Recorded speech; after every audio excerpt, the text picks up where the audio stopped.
Thank you very much. Everybody, please have a seat. Thank you very much. Well, thank you. It is good to be back.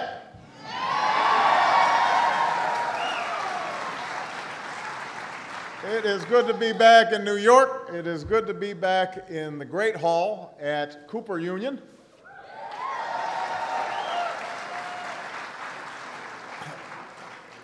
We've got some special guests here that I want to acknowledge. Congresswoman Carolyn Maloney is here in the House.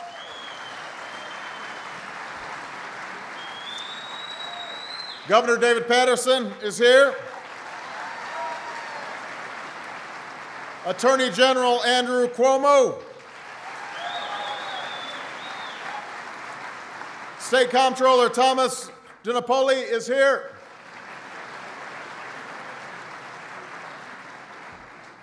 The Mayor of New York City, Michael Bloomberg.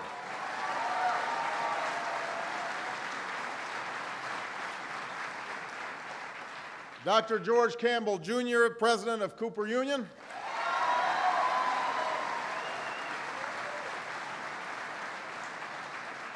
And all the citywide elected officials who are here, thank you very much for your attendance. It is wonderful to be back in Cooper Union, where generations of leaders and citizens have come to defend their ideas and contest their differences.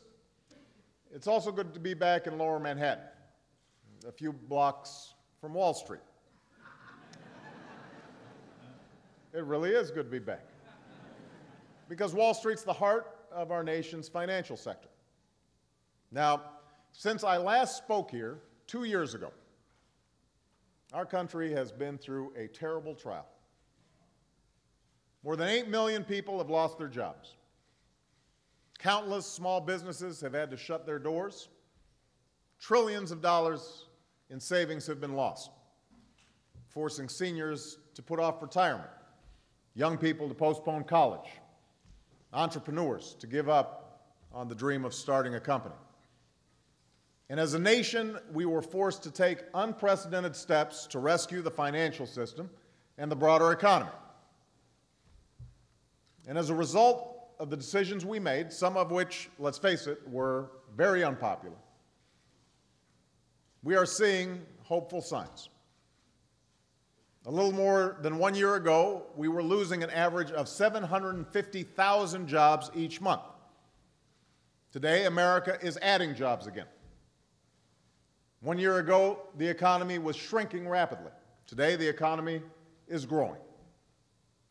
In fact, we've seen the fastest turnaround in growth in nearly 3 decades. But you're here and I'm here because we've got more work to do. Until this progress is felt not just on Wall Street, but on Main Street, we can't be satisfied.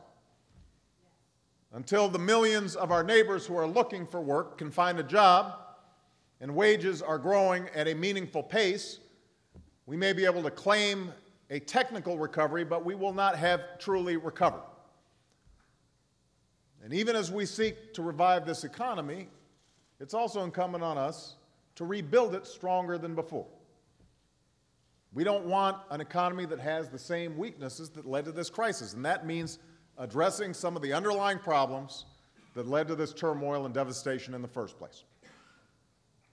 Now, one of the most significant contributors to this recession was a financial crisis as dire as any we've known in generations, at least since the 30s.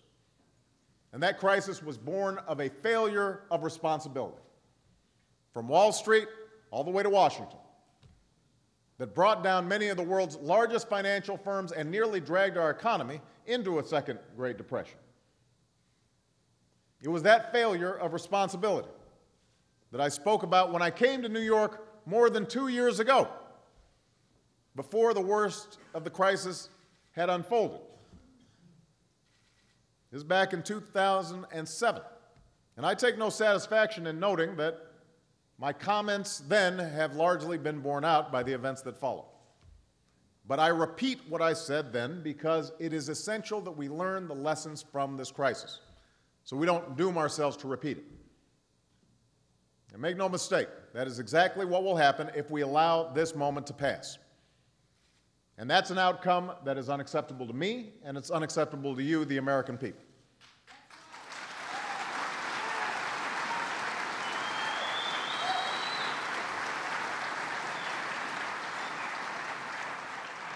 As I said on this stage 2 years ago, I believe in the power of the free market. I believe in a strong financial sector that helps people to raise capital and get loans and invest their savings. That's part of what has made America what it is. But a free market was never meant to be a free license to take whatever you can get, however you can get it. That's what happened too often in the years leading up to this crisis. Some, and let me be clear, not all, but some on Wall Street forgot that behind every dollar traded or leveraged, there's a family looking to buy a house or pay for an education, open a business, save for retirement. What happens on Wall Street has real consequences across the country, across our economy. I've also spoken before about the need to build a new foundation for economic growth in the 21st century. And given the importance of the financial sector, Wall Street reform is an absolutely essential part of that foundation. Without it, our house will continue to sit on shifting sands, and our families, businesses, and the global economy will be vulnerable to future crises. That's why I feel so strongly that we need to enact a set of updated, common-sense rules to ensure accountability on Wall Street and to protect consumers in our financial system.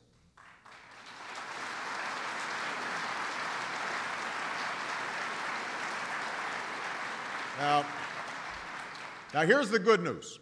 A comprehensive plan to achieve these reforms has already passed the House of Representatives. A Senate version is currently being debated, drawing on ideas from Democrats and Republicans.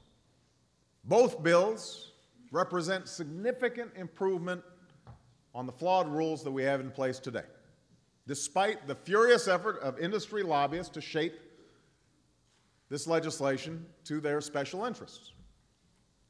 And for those of you in the financial sector, I'm sure that some of these lobbyists work for you, and they're doing what they are being paid to do. But I'm here today specifically when I speak to the titans of industry here, because I want to urge you to join us instead of fighting us in this effort. I am here.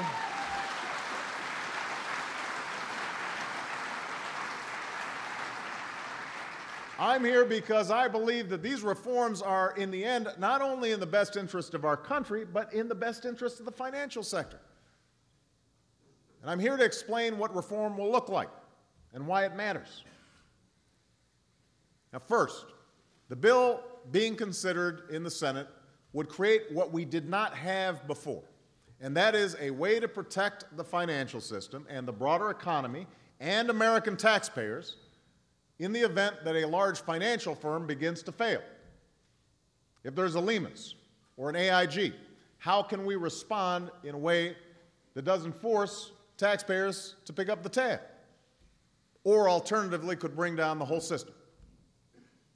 In an ordinary local bank, when it approaches insolvency, we've got a process, an orderly process through the FDIC that ensures that depositors are protected, maintains confidence in the banking system, and it works.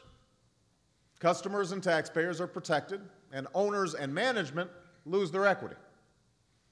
But we don't have that kind of process designed to contain the failure of a Lehman Brothers or any of the largest and most interconnected financial firms in our country.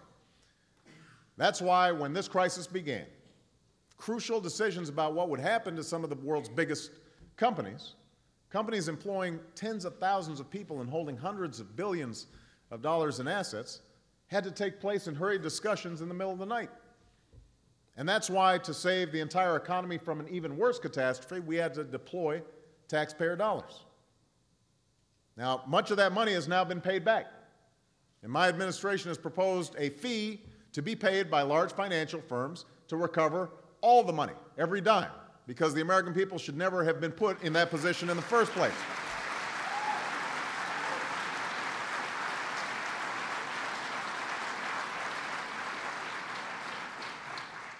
But this is why we need a system to shut these firms down with the least amount of collateral damage to innocent people and innocent businesses.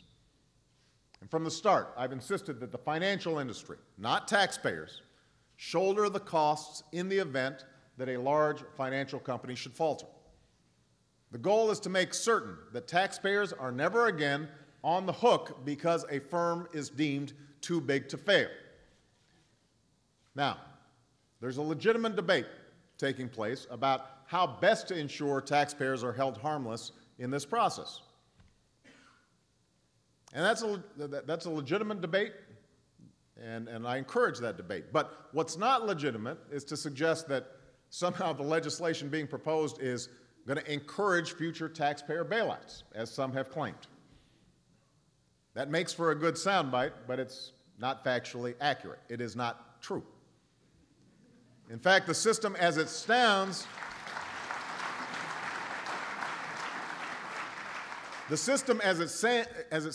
is what led to a series of massive costly taxpayer bailouts, and it's only with reform that we can avoid a similar outcome in the future. In other words, a vote for reform is a vote to put a stop to taxpayer-funded bailouts. That's the truth. End of story. And nobody should be fooled in this debate. By the way, these changes have the added benefit of creating incentives within the industry to ensure that no one company can ever threaten to bring down the whole economy. To that end, the bill would also enact what's known as the Volcker Rule. And there's a tall guy sitting in the front row here, Paul Volcker, who we named it after. And it does something very simple. It places some limits on the size of banks and the kinds of risks that banking institutions can take. And this will not only safeguard our system against crises, this will also make our system stronger and more competitive by instilling confidence here at home and across the globe. Markets depend on that confidence. Part of what led to the turmoil of the past 2 years was that in the absence of clear rules and sound practices, people didn't trust that our system was one in which it was safe to invest or lend. And as we've seen, that harms all of us. So by enacting these reforms, we'll help ensure that our financial system and our economy continues to be the envy of the world. So that's the first thing, making sure that we can wind down one firm if it gets into trouble without bringing the whole system down or forcing taxpayers to fund a bailout. Number two, reform would bring new transparency to many financial markets. As you know, part of what led to this crisis was firms like AIG and others who were making huge and risky bets using derivatives and other complicated financial instruments in ways that defied accountability or even common sense. In fact, many practices were so opaque, so confusing, so complex that the people inside the firms didn't understand them, much less those who were charged with overseeing them. They weren't fully aware of the massive bets that were being placed. That's what led Warren Buffett to describe derivatives that were bought and sold with little oversight as financial weapons of mass destruction. That's what he called them. And that's why reform will rein in excess and help ensure that these kinds of transactions take place in the light of day. Now, there's been a great deal of concern about these changes, so I want to reiterate. There is a legitimate role for these financial instruments in our economy. They can help allay risk and spur investment. And there are a lot of companies that use these instruments to that legitimate end. They are managing exposure to fluctuating prices or currencies, fluctuating markets. For example, a business might hedge against rising oil prices by buying a financial product to secure stable fuel costs. So an airlines might have an interest in locking in a decent price. That's how markets are supposed to work. The problem is these markets operated in the shadows of our economy, invisible to regulators, invisible to the public. So reckless practices were rampant, risks accrued until they threatened our entire financial system. And that's why these reforms are designed to respect legitimate activities but prevent reckless risk-taking. That's why we want to ensure that financial products like standardized derivatives are traded out in the open, in the full view of businesses, investors, and those charged with oversight. And I was encouraged to see a Republican senator join with Democrats this week in moving forward on this issue. That's a good sign.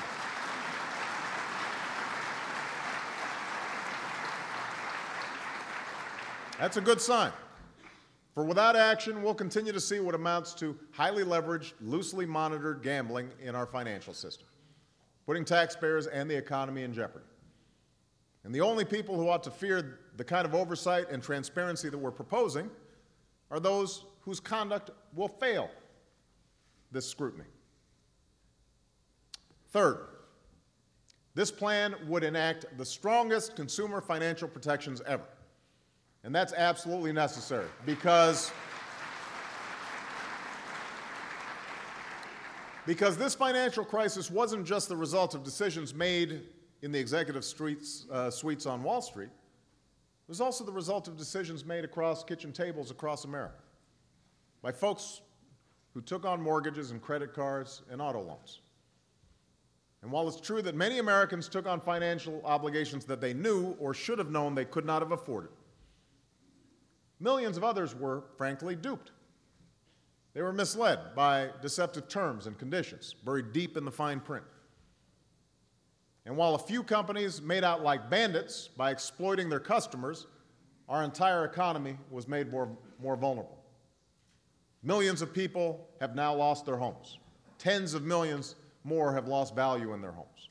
Just about every sector of our economy has felt the pain, whether you're paving driveways in Arizona or selling houses in Ohio, or you're doing home repairs in California, or you're using your home equity to start a small business in Florida. That's why we need to give consumers more protection and more power in our financial system. This is not about stifling competition, stifling innovation. It's just the opposite. With a dedicated agency setting ground rules and looking out for ordinary people in our financial system, we will empower consumers with clear and concise information when they're making financial decisions. So instead of competing to offer confusing products, companies will compete the old-fashioned way by offering better products. And that will mean more choices for consumers, more opportunities for businesses, and more stability in our financial system. And unless your business model depends on bilking people, there's little to fear from these new rules. So,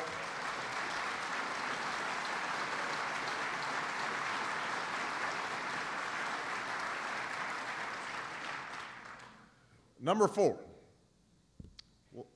last key component of reform. These Wall Street reforms will give shareholders new power in the financial system. They will get what we call a say on pay, a voice with respect to the salaries and bonuses awarded to top executives.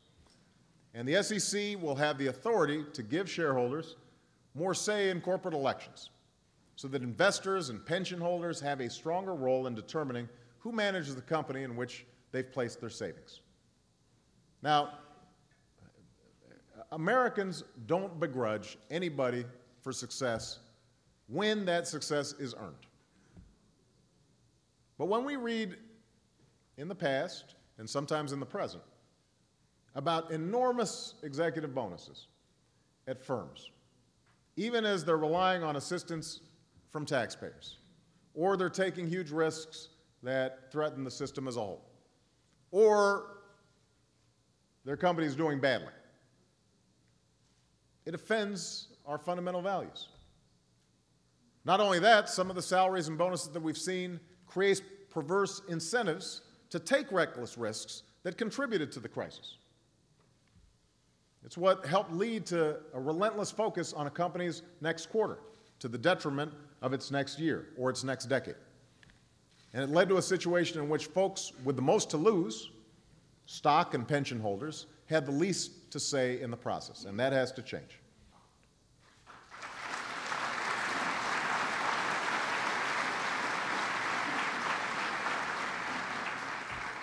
Let me close by saying this. I have laid out a set of Wall Street reforms. These are reforms that would put an end to taxpayer bailouts, that would bring complex financial dealings out of the shadows, that would protect consumers, and that would give shareholders more power in the financial system. But let's face it, we also need reform in Washington. And the debate over these changes, is a perfect example. I mean, we have seen battalions of financial industry lobbyists descending on Capitol Hill, firms spending millions to influence the outcome of this debate. We've seen misleading arguments and attacks that are designed not to improve the bill, but to weaken or to kill it. We've seen a bipartisan process buckle under the weight of these withering forces, even as we've produced a proposal that, by all accounts, is a common-sense, reasonable, non-ideological approach to target the root problems that led to the turmoil in our financial sector and ultimately in our entire economy. So we've seen business as usual in Washington, but I believe we can and must put this kind of cynical politics aside. We've got to put an end to it. That's why I'm here today. That's why I'm here today. And to those of you who are in the financial sector, let me say this. We will not always see eye to eye. We will not always agree. But that doesn't mean that we've got to choose between two extremes. We do not have to choose between markets that are unfettered by even modest protections against crisis or markets that are stymied by onerous rules that suppress enterprise and innovation. That is a false choice. And we need no more proof than the crisis that we've just been through. You see, there has always been a tension between the desire to allow markets to function without interference and the absolute necessity of rules to prevent markets from falling out of kilter. But managing that tension, one that we've debated since the founding of this nation, is what has allowed our country to keep up with a changing world. For in taking up this debate and figuring out how to apply well-worn principles with each new age, we ensure that we don't tip too far one way or the other, that our democracy remains as dynamic and our economy remains as dynamic as it has in the past. So yes, this debate can be contentious. It can be heated. But in the end, it serves only to make our country stronger. It has allowed us to adapt and to thrive. And I read a report recently that I think fairly illustrates this point. It's from Time magazine. I'm going to quote. Through the great banking houses of Manhattan last week ran wild-eyed alarm. Big bankers stared at one another in anger and astonishment. A bill just passed would rivet upon their institutions what they considered a monstrous system. Such a system, they felt, would not only rob them of their pride of profession, but would reduce all U.S. banking to its lowest level. That appeared in Time magazine in June of 1933.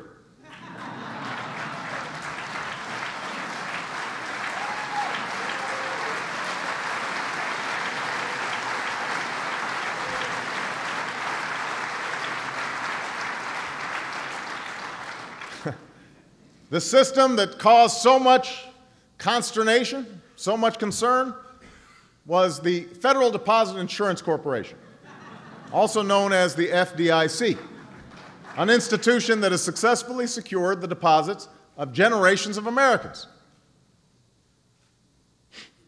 Look, in the end, our system only works, our markets are only free when there are basic safeguards that prevent abuse, that check excesses, that ensure that it is more profitable to play by the rules than to game the system. And that is what the reforms we've been proposing are designed to achieve. No more, no less. And because that is how we will ensure that our economy works for consumers, that it works for investors, and that it works for financial institutions. In other words, that it works for all of us. That's why we're working so hard to get this stuff passed. This is the central lesson not only of this crisis, but of our history. It's what I said when I spoke here 2 years ago. Because ultimately, there is no dividing line between Main Street and Wall Street. We will rise or we will fall together as one nation.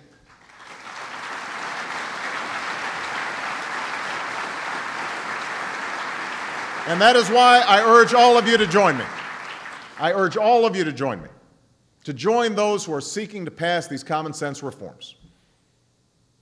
And for those of you in the financial industry, I urge you to join me not only because it is in the interest of your industry, but also because it's in the interest of your country. Thank you so much. God bless you, and God bless the United States of America. Thank you.